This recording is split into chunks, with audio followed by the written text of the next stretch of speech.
Shalom jemaat Tuhan, pada kesempatan ini mari kita akan melanjutkan kembali pemahaman Alkitab kita.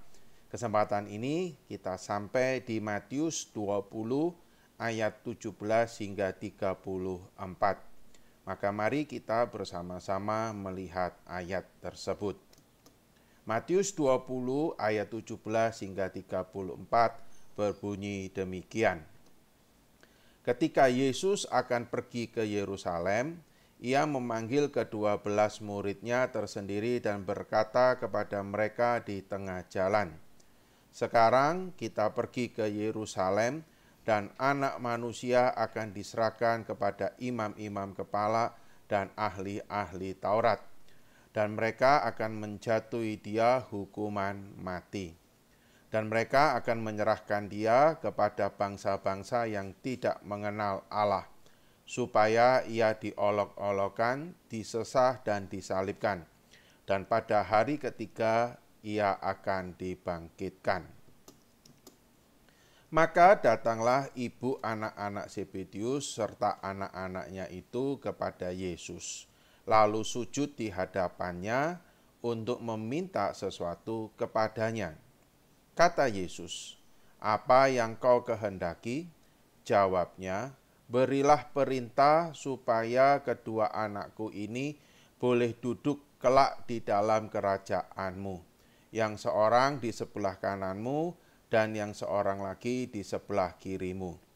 Tetapi Yesus menjawab, katanya, "Kamu tidak tahu apa yang kamu minta. Dapatkah kamu meminum cawan yang harus ku minum?" Kata mereka kepadanya, "Kami dapat."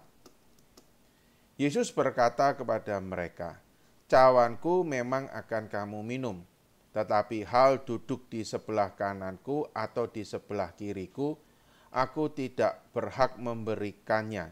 Itu akan diberikan kepada orang-orang bagi siapa Bapakku telah menyediakannya." Mendengar itu, marahlah ke-10 murid yang lain kepada kedua saudara itu. Tetapi Yesus memanggil mereka lalu berkata, "Kamu tahu bahwa pemerintah-pemerintah bangsa-bangsa memerintah rakyatnya dengan tangan besi, dan pembesar-pembesar menjalankan kuasanya dengan keras atas mereka. Tidaklah demikian di antara kamu. Barang siapa ingin menjadi besar di antara kamu, hendaklah ia menjadi pelayanmu." Ayat yang ke-27, "Dan barang siapa ingin menjadi terkemuka di antara kamu, hendaklah ia menjadi hambamu. Sama seperti Anak Manusia datang bukan untuk dilayani, melainkan untuk melayani, dan untuk memberikan nyawanya menjadi tebusan bagi banyak orang." Dan ketika Yesus dan murid-muridnya keluar dari Yeriko, orang banyak berbondong-bondong mengikut dia. Ayat yang ke-30, "Ada 2 orang buta yang duduk di pinggir jalan mendengar bahwa Yesus lewat. Lalu mereka berseru, 'Tuhan, Anak Daud, kasihanilah kami.' Tetapi orang banyak itu menegur mereka supaya mereka diam. Namun mereka makin keras berseru, katanya, 'Tuhan, Anak Daud, kasihanilah kami.' Lalu Yesus berhenti dan memanggil mereka. Ia berkata, 'Apa yang kamu kehendaki supaya aku perbuat bagimu?' Jawab mereka, 'Tuhan, supaya mata kami dapat melihat.' Maka tergeraklah hati Yesus oleh belas kasihan, lalu ia menjamah mata mereka, dan seketika itu juga mereka melihat lalu mengikut dia. Sampai demikian pembacaan firman Tuhan kita. Nah, Bapak Ibu Saudara-saudari sekalian, di dalam pemahaman Alkitab kesempatan kali ini, di dalam perikop yang kita baca, ada 3 perikop yang diberikan oleh Lembaga Alkitab Indonesia. Perikop yang pertama yaitu pemberitahuan ketiga tentang penderitaan Yesus. Lalu diikuti dengan permintaan Ibu Yakobus dan Yohanes bukan memerintah melainkan melayani. Dan perikop yang ketiga, Yesus menyembuhkan 2 orang buta. Nah, maka mari kita sekarang melihat perikop yang pertama, pemberitahuan ketiga tentang penderitaan Yesus. Nah, Bapak Ibu, saudara-saudari sekalian, di sini konteksnya kita melihat bahwa Yesus dan murid-muridnya melanjutkan perjalanan dari Galilea ke Yudea, di mana tujuan akhir atau tujuan finalnya yaitu Yerusalem. Dan tujuan final Yesus ke Yerusalem, kita semua tahu bahwa di Yerusalemlah tujuan terutama Yesus datang ke dalam dunia akan tergenapi, yaitu Yesus disalibkan untuk menebus dosa manusia. Nah, di dalam perjalanan ini diikuti juga oleh orang banyak, termasuk juga para murid-murid wanita yang melayani kebutuhan Yesus. Saudara nanti bisa bandingkan juga di Lukas 8 ayat yang pertama hingga yang ketiga. Nah, di dalam ayat yang kita baca, Matius 20:17 ini melihat konteksnya bahwa menjelang waktu penyaliban Yesus yang semakin dekat, ya, karena Yesus berjalan mengarah ke Yerusalem. Maka di saat-saat waktu yang sudah semakin dekat, Yesus memanggil ke-12 muridnya untuk memberitahukan, dan ini pemberitahuan ini adalah pemberitahuan yang ketiga kalinya tentang penangkapan dan penderitaannya. Nah, di tengah-tengah Yesus memberitakan untuk ketiga kalinya bicara tentang penderitaan dan juga penangkapan yang nanti finalnya adalah penyaliban Dia di atas Kalvari, yang dimana ketika sudah pemberian ketiga kalinya berarti sudah intensitasnya juga semakin tinggi, waktunya semakin dekat. Di tengah-tengah pemberitahuan penderitaan Yesus ini, maka ada murid-murid dan juga beberapa wanita yang menemani perjalanan Yesus, dan di tengah-tengah setelah memberitakan akan penderitaan ini, tiba-tiba ibu dari anak-anak Zebedius, yang dimana kalau kita bandingkan di dalam Matius 27:56 dan di dalam Injil paralelnya yaitu Markus 15:40 dan 16 ayat 1, ibu ini diketahui bernama Salome. Nah, Salome ini ketika kita juga bandingkan di Yohanes 19 ayat 25, ibu Salome ini merupakan kakak dari Maria ibu Yesus. Berarti ibu anak-anak Zebedius ini merupakan bibi dari Yesus. Maka Yakobus dan Yohanes adalah sepupu dari Yesus dari pihak ibunya. Nah, kita melihat bahwa ibu ini datang lalu dia sujud di depan Yesus, di kaki Yesus. Tindakan sujud ini menampilkan akan sebuah respek daripada ibu anak-anak Zebedius ini atau ibu Yakobus dan Yohanes yang menyatakan bahwa Yesus ini juga Mesias.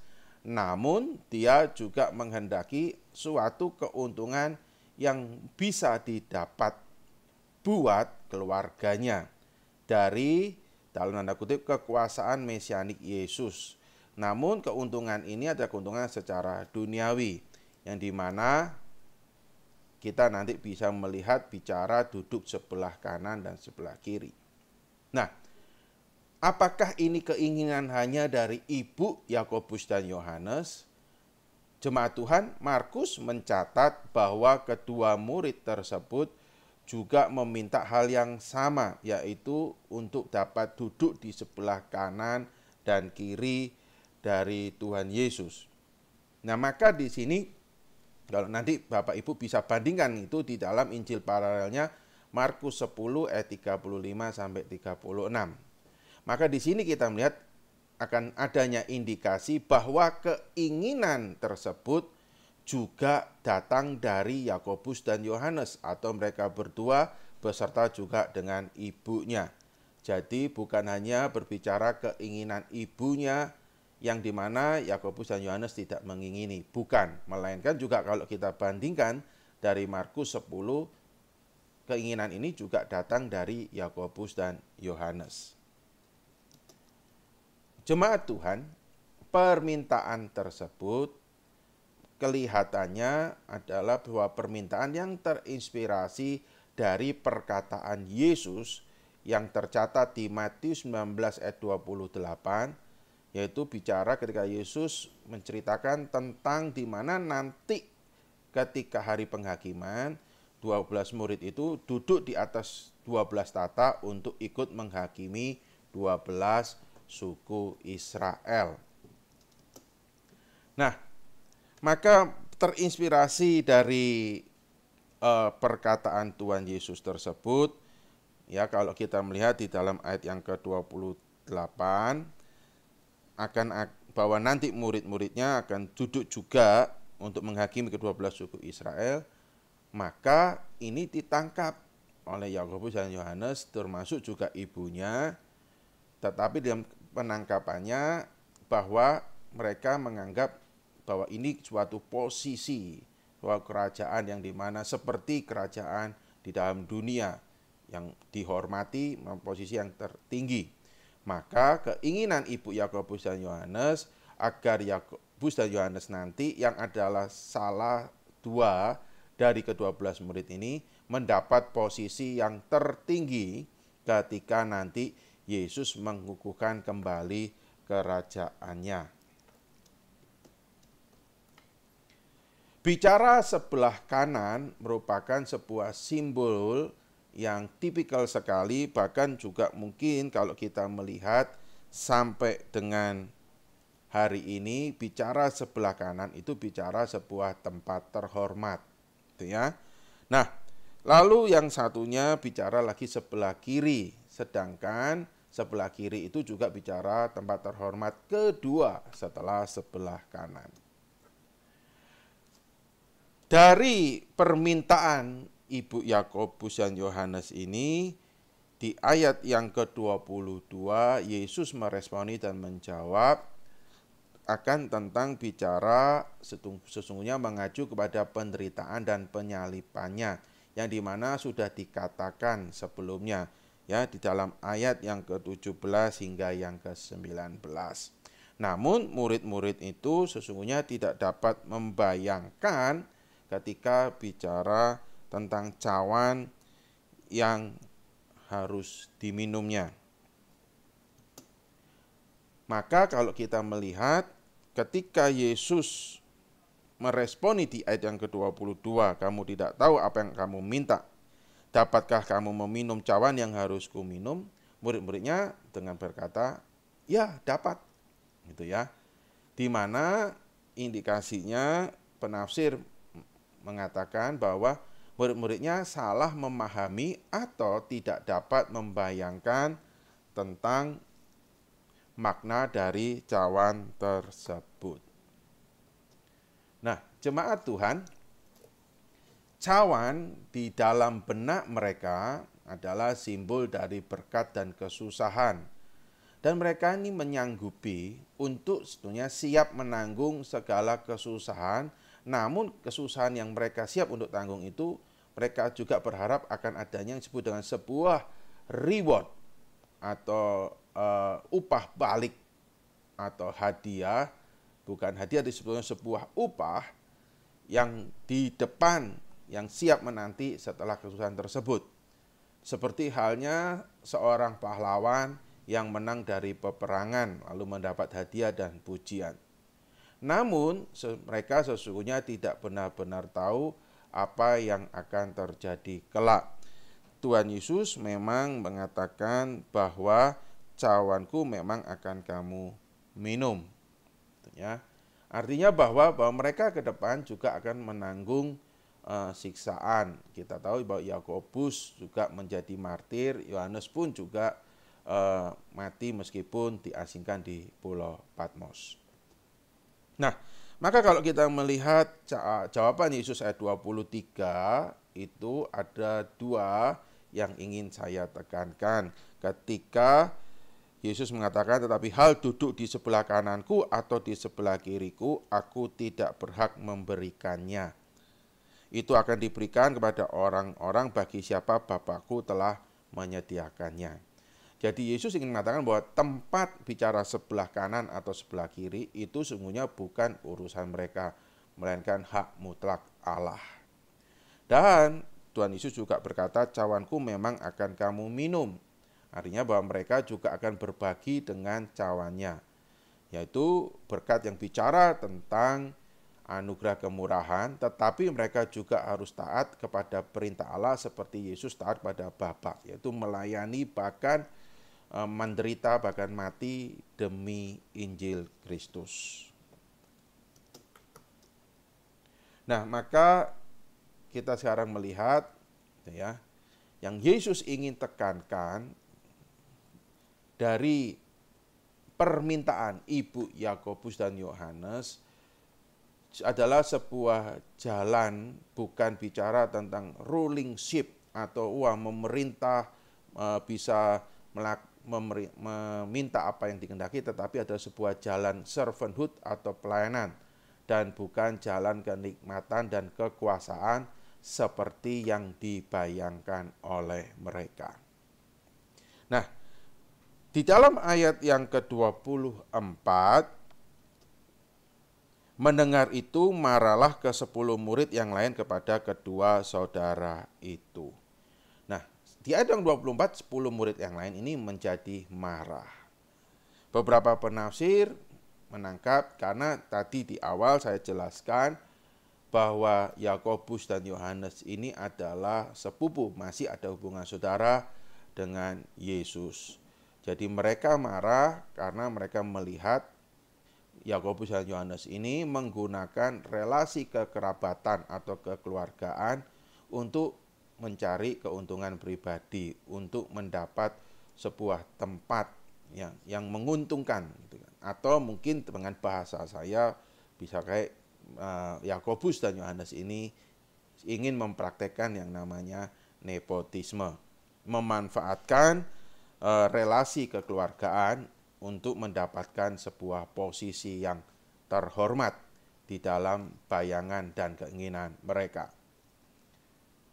Nah, menyikapi ke-10 murid yang marah itu, Yesus memanggil mereka di ayat yang ke-25, di mana Yesus itu mengumpulkan ke-12 muridnya, karena 10 murid yang lain di dalam benak mereka pun, selain mereka juga marah karena Yakobus dan Yohanes ini memakai relasi, karena 10 murid yang lain ini juga punya keinginan yang serupa, bicara tentang dua tempat terhormat tersebut. Ini menjadi dua tempat yang mungkin bisa saya katakan kursi panas atau hot seat. Ya, di mana ke-12 murid ini sesungguhnya mereka semuanya ingin menempati tempat itu. Siapa itu? Tempat itu untuk siapa? Kalau bisa ya untuk saya.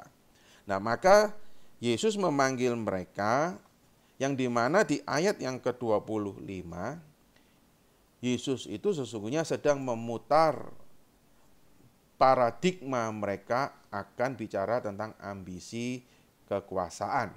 Yang di dalam bayangan mereka adalah ambisi kekuasaan yang punya unsur keduniawian, yaitu sebuah menguasa, bisa melakukan apa yang diinginkan, bisa mendapat sesuatu yang diinginkan. Nah, maka Yesus memutar itu dengan mengontraskan antara kebesaran secara ukuran manusia yang diukur dengan posisi menguasai yang lain. Maka kalau kita melihat di ayat yang ke-25 ini, kamu tahu bahwa pemerintah-pemerintah bangsa-bangsa memerintah rakyatnya dengan tangan besi, dan pembesar-pembesar menjalankan kuasanya dengan keras atas mereka. Jadi ukuran dunia adalah posisi yang menguasai, yang bisa menekan, yang bisa melakukan tindakan apapun, bahkan tindakan kekerasan hanya untuk mendapatkan hal yang diinginkan. Gitu ya. Nah, Yesus mengkontraskan itu dengan kebesaran yang menurut Yesus, kalau kita lihat di ayat yang ke-26. Tidaklah demikian di antara kamu. Barang siapa ingin menjadi besar di antara kamu, hendaklah ia menjadi pelayanmu.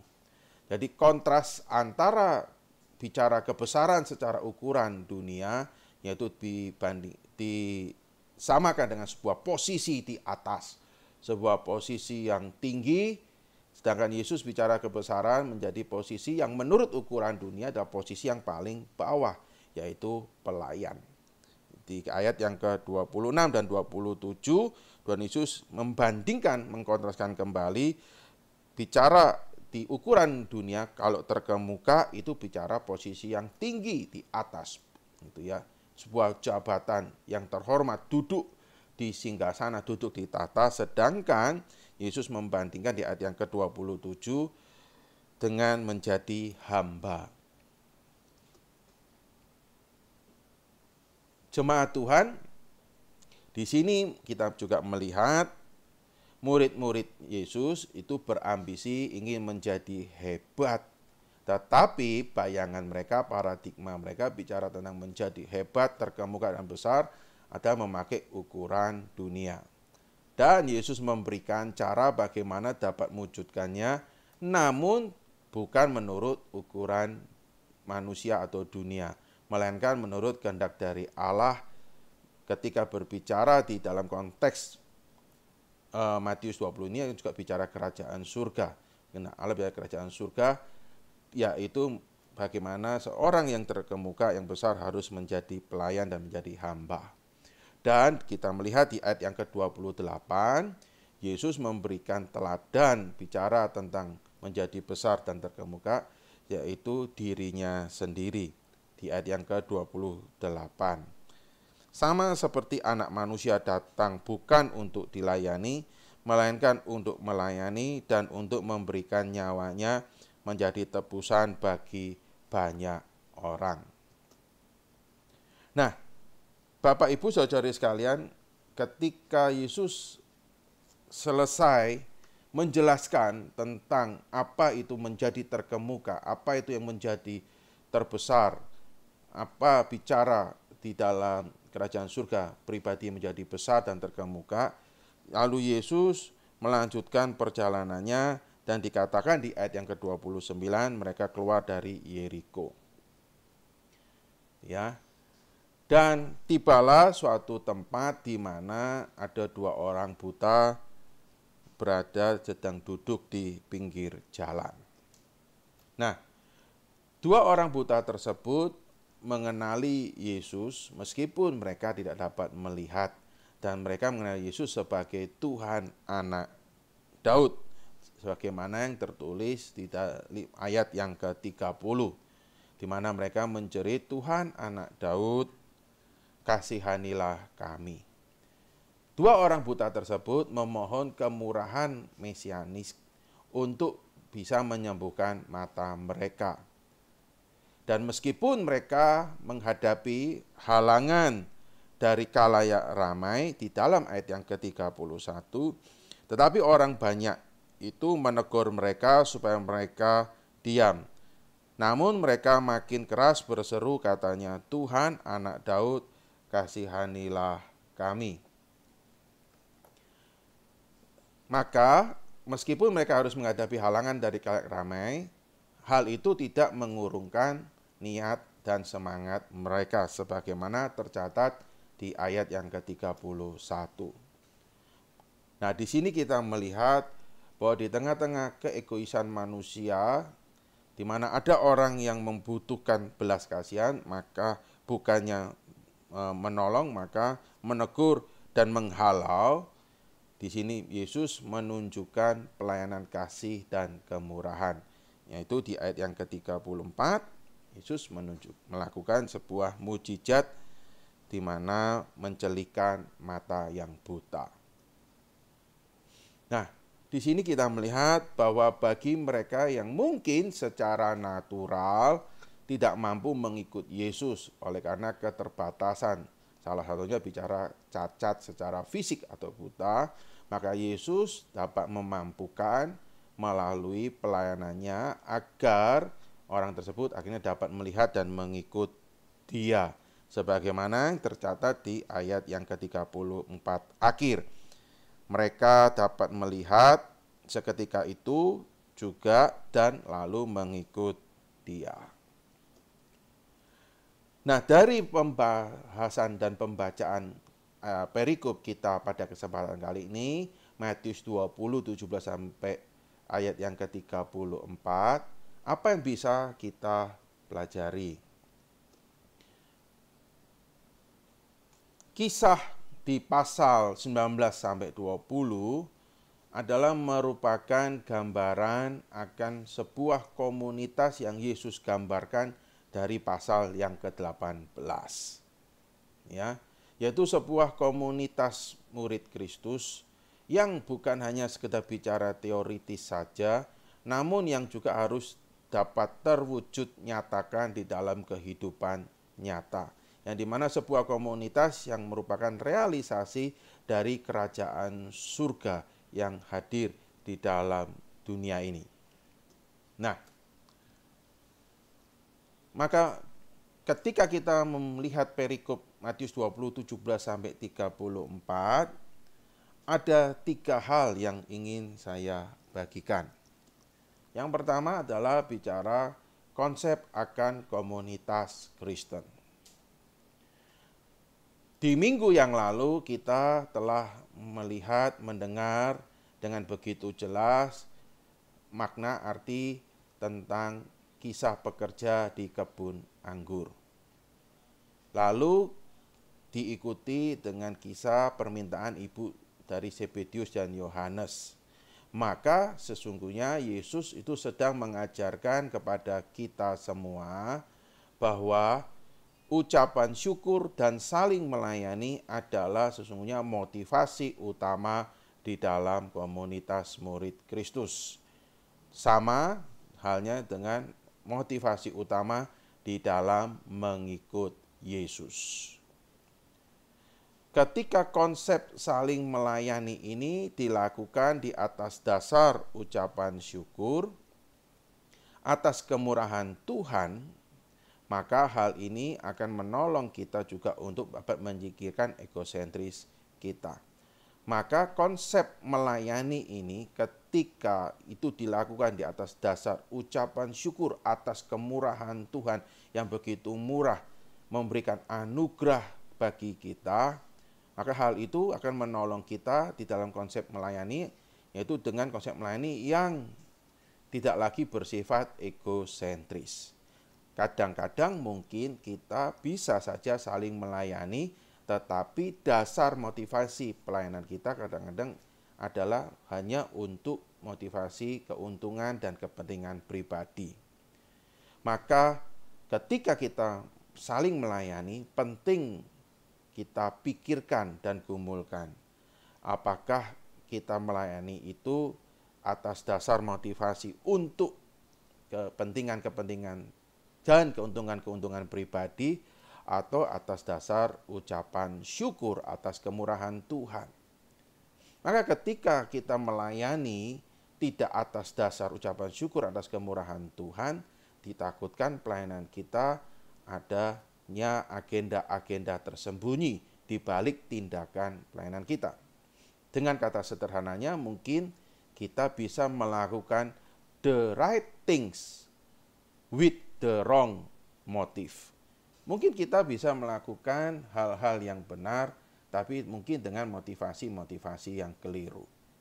Maka belajar daripada perikop ini, kita untuk belajar konsep komunitas Kristen, konsep untuk mengikut Yesus adalah untuk mau melayani di atas dasar ucapan syukur. Yang kedua adalah bicara konsep untuk tentang bagaimana menjadi besar. Nah, dunia itu mengajarkan untuk menjadi besar atau hebat adalah bicara tentang posisi atau jabatan yang tinggi, seperti memerintah, menguasai, dan mengontrol yang lebih lemah, dan bahkan mungkin dengan kekerasan.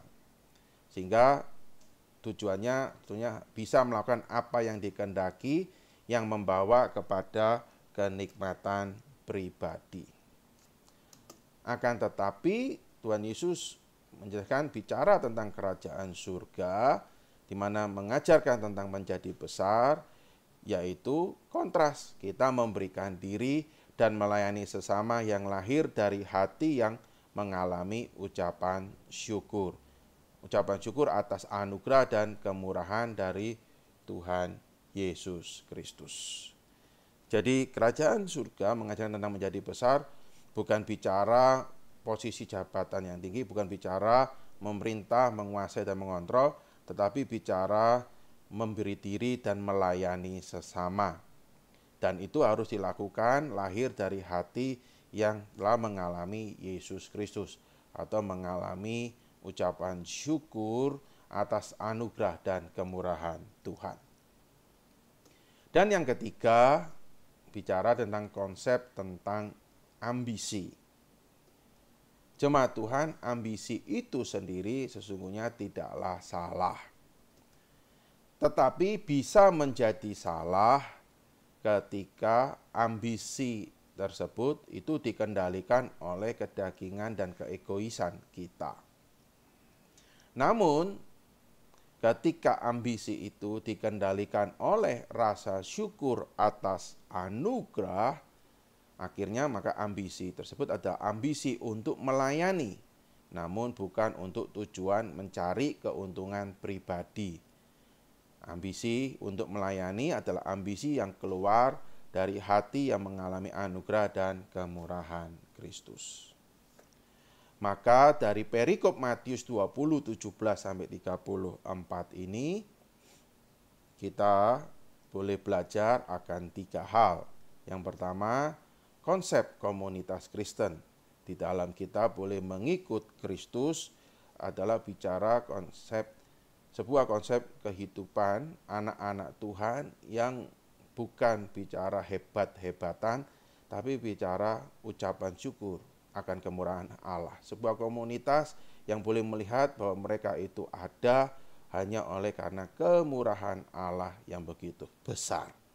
Maka di dalam komunitas Kristen itu, di dalam mengikut Kristus itu, bicara ketika menjadi besar dan hebat adalah bicara bagaimana kita bisa melayani sesama, bisa memperhatikan sesama, bisa saling menolong satu yang lain, dan itu dilakukan di atas hati yang sudah mengalami ucapan syukur. Hati yang mengalami akan kemurahan Tuhan, lahir dari hati yang mengucap syukur.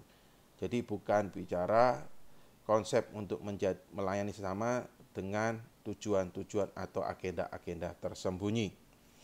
Maka bicara konsep untuk tentang ambisi, mari kita punya sebuah ambisi yang lahir dari ucapan syukur, yaitu bagaimana kita bisa saling melayani satu yang lain, dan melalui pelayanan itu akhirnya kerajaan surga itu boleh hadir dan orang-orang di sekitar kita boleh melihat bicara tentang kerajaan surga, tentang Yesus yang hadir melalui kehidupan komunitas kita semua.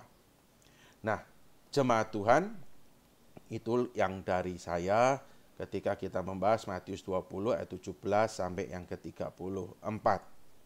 Nah, pemahaman Alkitab ini nanti akan dilanjutkan oleh Bapak Penatua Lindra Haryanto melalui live streaming ya pada nanti hari Selasa ini tanggal 21 April 2020 jam 18.30 dan di live streaming di YouTube channel Gereja Isa Al-Masih Surabaya, di mana jemaat Tuhan nanti bisa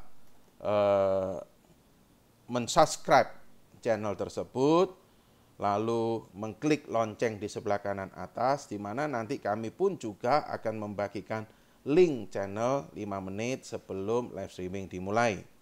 Nah, demikian pemahaman Alkitab yang boleh saya berikan ini, semoga boleh bermanfaat dan menjadi berkat bagi kita semua. Tuhan Yesus memberkati kita. Amin.